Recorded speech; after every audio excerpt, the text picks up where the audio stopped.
Welcome दोस्तों। आप सभी लोगों का स्वागत है हमारे चैनल द एडवेंचर क्लासेस में। हम लोग पढ़ा रहे थे, हम पढ़ाया था आप लोगों को गति। एक चैप्टर है साइंस क्लास 9th में, एक चैप्टर है गति मोशन। उसमें हम 3 वीडियो लगभग बता चुके हैं। ठीक, तो आज हम बता रहे हैं चौथे वीडियो में हम बात करेंगे त्वरण के बारे में। किस बात करेंगे? एक्सेलरेशन, त्वरण हिंदी में, और परीक्षा में कभी कभी एक्सेलरेशन के नाम से आता है इंग्लिश में। ठीक, एक्सेलरेशन का ले चाहे त्वरण, बात एक ही है। ठीक, तो सबसे पहले बात करते हैं त्वरण होता क्या है, त्वरण के बारे में बात करते हैं। त्वरण के जानने से पहले आप लोगों को पता होना चाहिए कि वेग क्या होता है।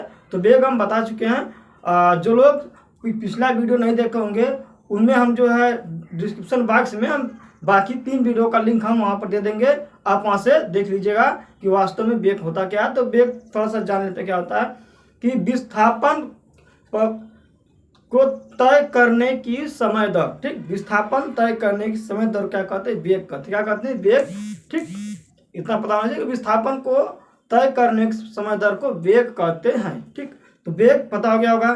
तो हम बात करते हैं त्वरण। किसके बाद बात करते हैं? त्वरण के बारे में। तो त्वरण होता क्या? देखिए, वेग परिवर्तन की समय दर। क्या कहते हैं? वेग परिवर्तन की समय दर को त्वरण कहते हैं। जिसे वेग परिवर्तन क्या बोलते हैं हम इसको?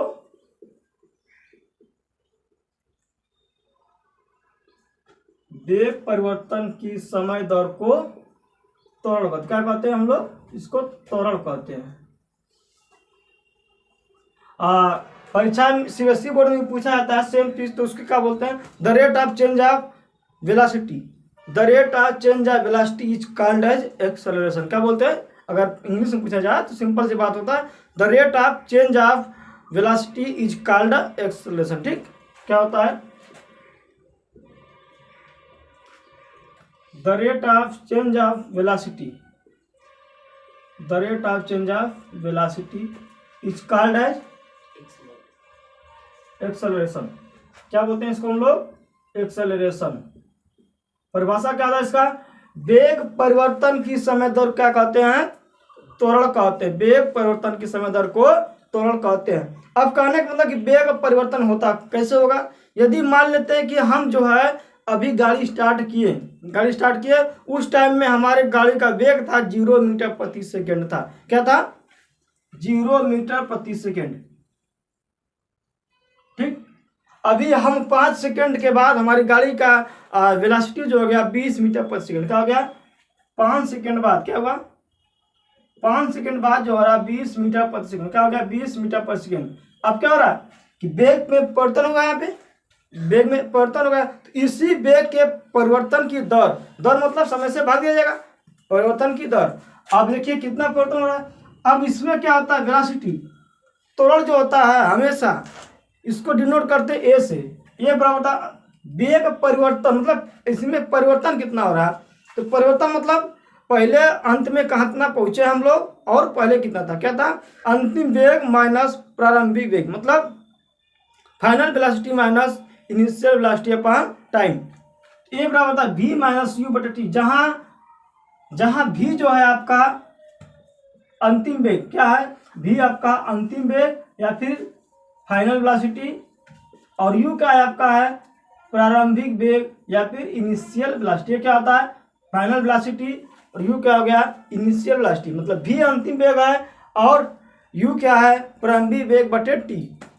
कहीं के डेल्टा टी लिखा होता है या टी, बात एक ही चीज है। ठीक, तो यदि हम यहाँ पर लिखे हुए हैं कि गाड़ी का वेग जो हमारा 0 मीटर प्रति सेकंड था, फिर 5 सेकंड बाद 15 मीटर प्रति सेकंड हो गया, तो त्वरण क्या होगा? त्वरण क्या हुआ भाई? अंतिम वेग माइनस प्रारंभिक वेग बटे समय अंतराल। क्या हो रहा?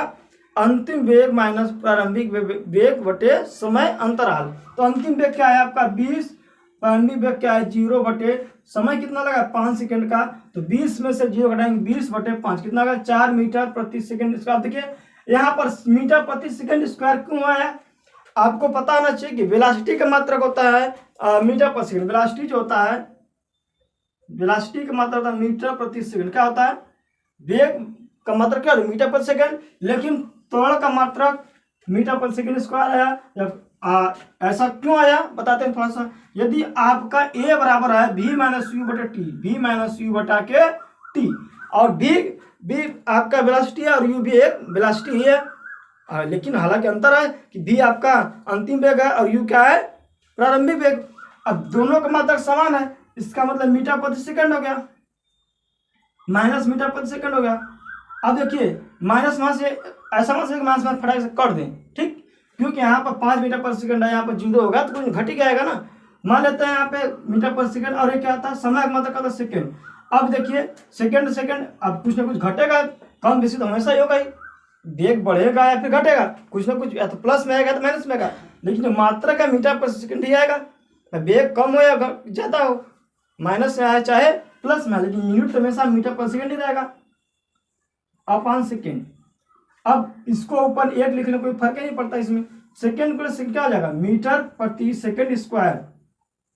तो यहां से आता है आपका एक्सेलरेशन का जो यूनिट होता है क्या होता है, मीटर प्रति सेकंड स्क्वायर। अब देखिए राशि कौन सी है, क्वांटिटी राशि कौन सी है, तो आपको पता होना चाहिए एक है, एक सदिश राशि क्या है, सदिश राशि।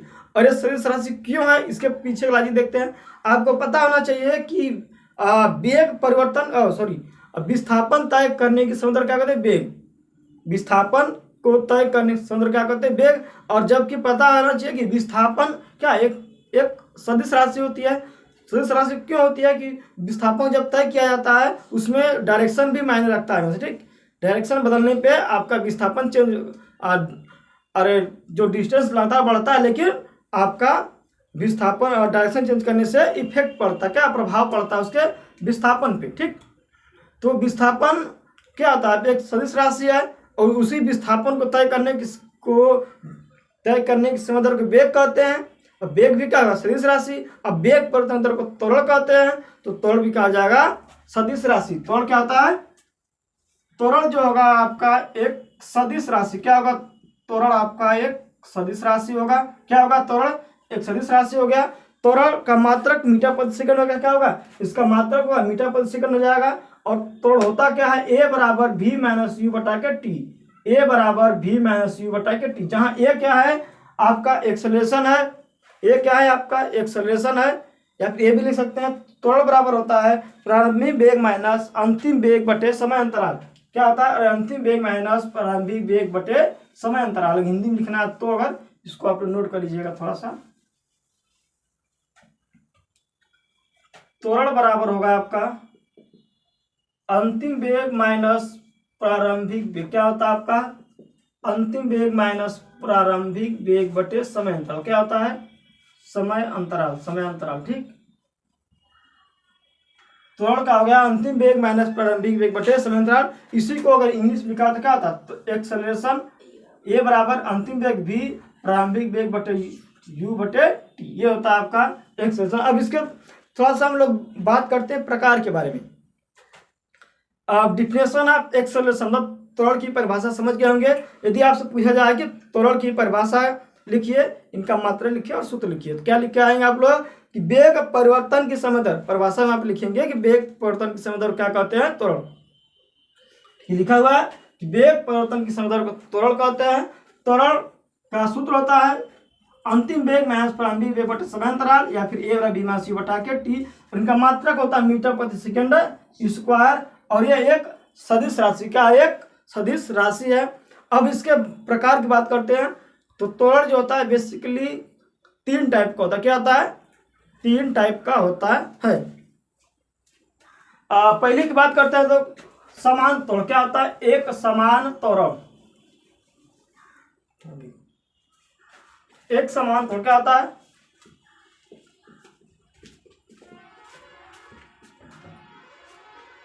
एक समान त्वरण, असमान त्वरण, और तीसरा में जो होता है दोनों 2 चीजें आती है, धनात्मक और ऋणात्मक।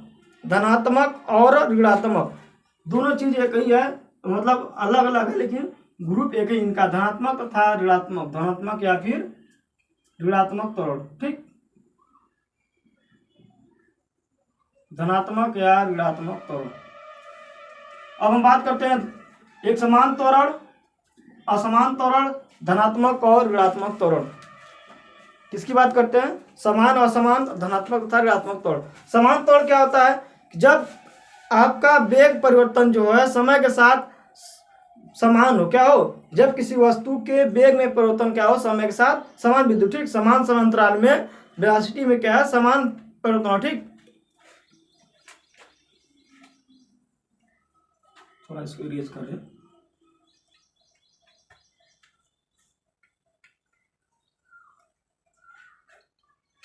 क्या? समान त्वरण यदि किसी वस्तु में, ठीक, यदि किसी वस्तु के वेलोसिटी में समान समय अंतराल में समान परिवर्तन हो रहा हो, क्या कर रहा? यदि किसी वस्तु के वेग में, ठीक, समान समय अंतराल में समान वेग में परिवर्तन हो रहा हो, ठीक, क्या हो रहा? समान समय अंतराल है तो वेग परिवर्तन भी कहना चाहिए, समान होना चाहिए। तो ऐसे त्वरण को एक समान त्वरण कहते। जैसे इसका एग्जाम्पल की बात करेंगे तो गुरुत्व के अधीन गति करती हुई कोई भी वस्तु होती है एक समान गति के त्वरण का एग्जाम्पल है। जिसे गुरुत्व के अधीन गति मतलब जिसे किसी वस्तु को ऊपर से नीचे छोड़ा था, क्या है? अगर कोई मान लो कि वस्तु को छत पर से नीचे छोड़ दिए तो अब ये जो होता है गुरुत्व के अधीन गति, क्या करे? गुरुत्व के अधीन गति कर रहा है। क्या कर रहा है? गुरुत्व के अधीन गति कर रहा है। ऐसा क्यों कर रहा है गुरुत्व के अधीन गति? जिसे ऊपर से छोड़ देता, इसमें किसी भी चीज का फ्रिक्शन नहीं है, ठीक। जैसे उसके गति में जो है समान परिवर्तन हो, क्या हो? समान समय अंतराल में समान वेग परिवर्तन हो रहा हो तो ऐसे गति को समान त्वरण कहते हैं। फिर ऐसा त्वरण को समान त्वरण कहते हैं, या फिर एक समान या समान, ठीक। तो एक समान त्वरण क्या होगा? जब किसी वस्तु में, ठीक, समान समय अंतराल में समान वेग परिवर्तन हो, क्या हो? समान समय अंतराल जब हो, समान समय में समान वेग परिवर्तन, क्या हो रहा? समान समय में समान वेग परिवर्तन, क्या हो रहा? समान वेग परिवर्तन हो रहा, ठीक। क्या कर रहा है कि समान समय अंतराल में यदि किसी वस्तु के वेग में समान समय अंतराल में समान वेग परिवर्तन हो रहा हो, क्या कहलाता है? वो एक समान त्वरण। क्या होता है? जैसे मान लेते हैं कि अभी हम गाड़ी 0 मीटर पर सेकंड से चलना स्टार्ट करता है और 5 सेकंड के बाद क्या है कि 0 से, देखिए 0 मीटर पर सेकंड था और ये 15 मीटर पर सेकंड हो गया। इतना जाने में हमको लगता है 3 सेकंड। क्या लगा है? 3 सेकंड। तो यहाँ पर तोड़ कितना हो गया? 15 माइनस 0/3, मतलब 15 मिनट जोड़ा दिए, 15 बचा, 15 में 3 भाग दिए, कितना है? 5 मीटर पर। क्या हो गया? 5 मीटर प्रति सेकंड स्क्वायर, ठीक। क्या होगा? 3 सेकंड में जो है समान समय, 3 सेकंड में 15 का परिवर्तन हो रहा है तो अगले 3 सेकंड में भी 15 का परिवर्तन होगा। फिर अगर यहाँ पर 3 सेकंड ले रहे हैं तो कितना हो? 30 होना चाहिए, ठीक। तो यहाँ पे अगर मान लो ये पॉइंट ए है, ये बी है और ये सी है और एक आगे डी मान लेते हैं तो इनमें यहाँ पर देखिए इस वाले समय 3 है, समय सबका 3 ले लेते हैं। तो वेग परिवर्तन अगर यहाँ से 15 का परिवर्तन हो रहा है तो इनके बीच भी क्या होना चाहिए? 15 का परिवर्तन। और सी से डी से अगर पॉइंट मान लें कि ए से बी के बीच में वेग में परिवर्तन 15 को हो रहा हो 3 सेकेंड में, क्या इतना परिवर्तन 3 सेकेंड में हो रहा हो तो नेक्स्ट बी से सी में जो है 3 सेकेंड में 15 का ही परिवर्तन होना चाहिए और नेक्स्ट 3 में भी 15 का परिवर्तन होना चाहिए। यही होता है कि समान समय अंतराल में समान वेग में परिवर्तन हो रहा, ठीक। ये आपका एग्जाम्पल किसका है? एक समान त्वरण का एग्जाम्पल। जिसे देखिए अब हर जगह जो त्वरण एक समान आएगा। देखिए ए से बी की बात कर लिए, ए से बी के बीच में कितना त्वरण? 15 मीटर पर सेकंड स्क्वायर है। अब बी से सी की बात करेंगे, देखिए अंतिम वेग माइनस, अब इनके लिए देखिए ए से बी के लिए अंतिम वेग 15 था और प्रारंभिक वेग u 0 था। हम बात करेंगे अगर बी से सी के बीच में, किसके बारे में? बी से सी की। तो अब हमारा प्रारंभिक वेग 15 होगा, न कि 0, क्योंकि हम बात कर रहे हैं बी से सी की। हमको ए से मतलब नहीं है ना तो डी से मतलब, ठीक। यदि हम ए से बी की बात करते हैं तो प्रारंभिक वेग 0 था और अंतिम वेग 15 था। यदि बी से सी की बात कर रहे हैं तो प्रारंभिक वेग 15 हो गया, अंतिम वेग 30 हो गया। तो कितना होगा? 15 माइनस और अंतिम वेग माइनस प्रारंभिक वेग बटे समय अंतराल। अंतिम वेग 15, प्रारंभिक वेग 0, तो अरे 30 अरे अंतिम वेग 30, प्रारंभिक वेग 15। 15 30 में से 15 घटा कितना हो 15, 15 में 3 का भाग दिया 5, कितना हो गया 5 मीटर पर सेकंड स्क्वायर। ठीक, तो 20 से 20 तोड़ 5 मीटर पर सेकंड हो गया। और सी से डी के बीच में भी देखेंगे तो 30 है, 30 के बाद कितना होगा 45 हो जाए, कितना हो जाए 45। तो देखिए 30 से 45 कितना अंतर हुआ 15 का, और 15/3 समय कितना है 3 सेकंड है, कितना हो गया 5 मीटर प्रति सेकंड स्क्वायर।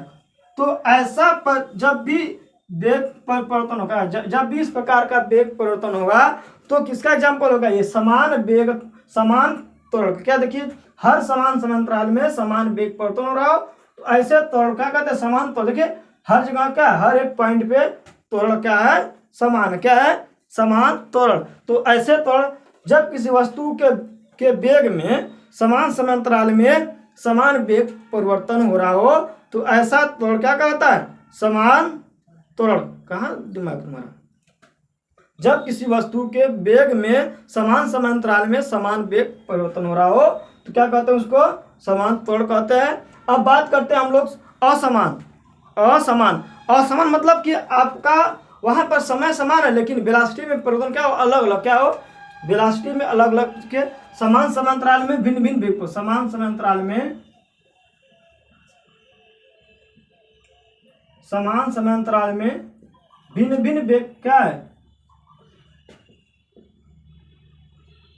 भिन्न भिन्न वेग परिवर्तन क्या हो रहा है समान समांतराल में भिन्न भिन्न वेग परिवर्तन हो रहा है। जिसे अभी बात करते हैं हम लोग जिसे कि अभी हमारा वेग 0 था 15 पहुंच गया, मान लो 0 से 15 जाने में 3 सेकेंड लगा है, फिर अगले 6 सेकेंड मतलब यहाँ मान लो 60 होगा, क्या होगा 60 हो गया। अब यहाँ का तोड़ देखें अगर फिर नेक्स्ट में अगले यहाँ 60 मान लेते हैं, यहाँ मान लेते हैं 120 या फिर 180 मान लेते हैं। ठीक, यहाँ पर ए बी सी और डी 4 पॉइंट मान लिया।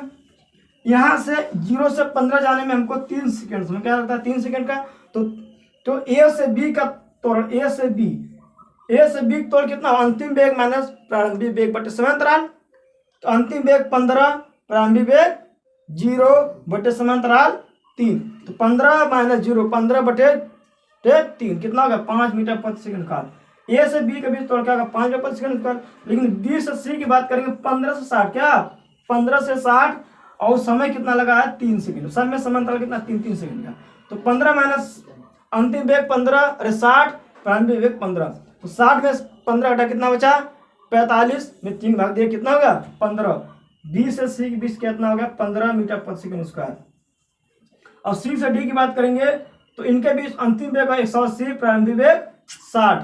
तो 180 माइनस 60 करेंगे 120/3 कितना होगा 40 मीटर प्रति सेकंड स्क्वायर। अब देखिए यहाँ पर त्वरण क्या है अलग अलग समय में भिन्न भिन्न, देखिए समय समान समांतराल में वेग परिवर्तन का भिन्न भिन्न हो, क्या हो वेग परिवर्तन भिन्न भिन्न हो। तो ऐसे त्वरण क्या कहते हैं असमान त्वरण।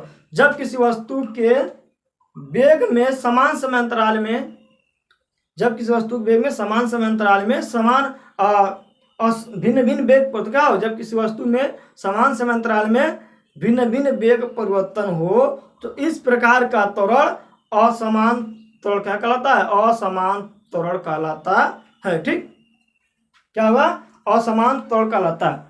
असमान मतलब क्या है समान समय समान लेकिन त्वरण वेग में क्या परिवर्तन बहुत अलग अलग, हर एक समय में क्या हुआ उसका त्वरण क्या हुआ बदल जा रहा है, क्या त्वरण बदल जा रहा है। तो ऐसा त्वरण क्या कहलाता है असमान त्वरण। हम बात करते हैं हम लोग धनात्मक तथा ऋणात्मक, क्या धनात्मक तथा ऋणात्मक त्वरण के बारे में। देखिए धनात्मक त्वरण क्या होता है और ऋणात्मक त्वरण क्या होता है। धनात्मक त्वरण क्या होता है और ऋणात्मक त्वरण क्या होता है। धनात्मक त्वरण का मतलब यह होता है जब आपका जो वेग है, ठीक, वेग का परिवर्तन जो लगातार बढ़ रहा, क्या वेग परिवर्तन लगातार बढ़ रहा। जब किसी वस्तु के वेग में समय के साथ समान समांतराल में वेग परिवर्तन क्या हो हमेशा पॉजिटिव, क्या हो जब किसी वस्तु का वेग कंटिन्यू बढ़ रहा तो उस केस में जो त्वरण होता है ना क्या होता है आपका धनात्मक तोड़। जैसे अभी हम गाड़ी स्टार्ट करते, क्या करते हैं, गाड़ी स्टार्ट किए, गाड़ी 5 सेकेंड में 20 आया, फिर अगले 5 सेकेंड में कितना 40 पहुंच गया, 40 मीटर पर सेकेंड, फिर अगले 5 सेकेंड में 50 पहुंचा, 60, 70 में लगातार क्या बढ़ रहा, क्या लगातार। जब किसी वस्तु का वेग लगातार बढ़ रहा हो, क्या हो, जब किसी वस्तु के वेग परिवर्तन लगातार वृद्धि हो रही है, क्या हुए, जब किसी वस्तु के वेग में, जब किसी वस्तु के वेग परिवर्तन में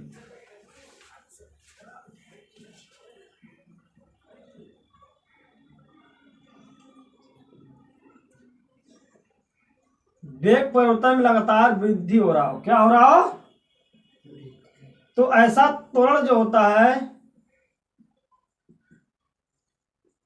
ऐसा त्वरण जो होता है धनात्मक त्वरण क्या कहलाता है, ऐसा त्वरण जो है धनात्मक त्वरण कहलाता है, क्या कहलाता है।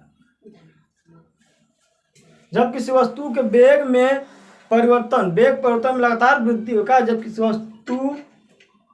किसी वस्तु के वेग परिवर्तन में लगातार वृद्धि हो रहा हो, क्या कहते हैं उसको, इस त्वरण को धनात्मक त्वरण। इसका एग्जांपल, जब कभी हम गाड़ी चलाते हैं, स्टार्ट करते, जैसे जैसे हमारा वेलोसिटी बढ़ती जाती है, हमारा त्वरण क्या होता है, बढ़ता जाता है। ठीक, जिसे अभी हम गाड़ी मान लेते 0 से स्टार्ट करते हैं, 5 सेकेंड बाद 15 हुआ, फिर अगले 5 सेकेंड बाद 30 हुआ, फिर 45 हुआ, 60 हुआ, लगातार बढ़ता जा, क्या लगातार बढ़ता जा रहा हो। इनके बीच में त्वरण, अरे 15 के बाद यहाँ 60 मान लेते हैं, फिर 120 मान लेते हैं, यहाँ पर 300, जो मतलब 300 मान लेते हैं, क्या हुआ, हद यहाँ के बीच में त्वरण कितना है, यहाँ पर मान लेते हैं हर एक अंतराल 3-3 का समय क्या है, हर एक 3-3 का समय लेते हैं भाई, 3-3 का समय मतलब यहाँ त्वरण कितना 15/3, 5 का हो गया, यहाँ कितना हो गया 60/15, 45/3, 15 का हो गया, यहाँ कितना 60/60, 120/60/3, 120 - 60, 60 हो गया, 60/3 कितना 40, यहाँ कितना 300/300 - 120/3, मतलब 300 में से 180/3, 60 को कितना हो गया 60। अब समझिए क्या कहना चाह रहे थे इसमें। अभी मान लेते हैं point A, B, C, D और ए, 4 पॉइंट है, क्या है 4-5 पॉइंट दे दिया। हमारी गाड़ी मान लेते हैं कि 0 मीटर पर सेकंड के हिसाब से चल रही थी, मतलब विरामावस्था में थी, विरामावस्था में। 3 सेकंड बाद हमारी गाड़ी का स्पीड गया 15 मीटर पर सेकंड को स्क्वायर, अगले 3 सेकंड बाद 60 मीटर पर सेकंड हो गया, और अगले 30 सेकंड बाद 120 मीटर पर सेकंड हो गया, अगले 30 क्या हो गया, और अगले 3 सेकंड में 300 मीटर पर सेकंड स्क्वायर। क्या लगातार वेग में परिवर्तन का वृद्धि, वेग परिवर्तन वृद्धि। अब देखिए इनके बीच में वेग परिवर्तन 15 का है, इनके बीच वेग परिवर्तन कितना का 60 - 45, 60 - 15 कितना का 45 का है, और इनके बीच का वेग परिवर्तन कितना है 120 - 60, 60 का है, इनके बीच में वेग परिवर्तन कितना है 300 - 120 कितना का 180 का। देखिए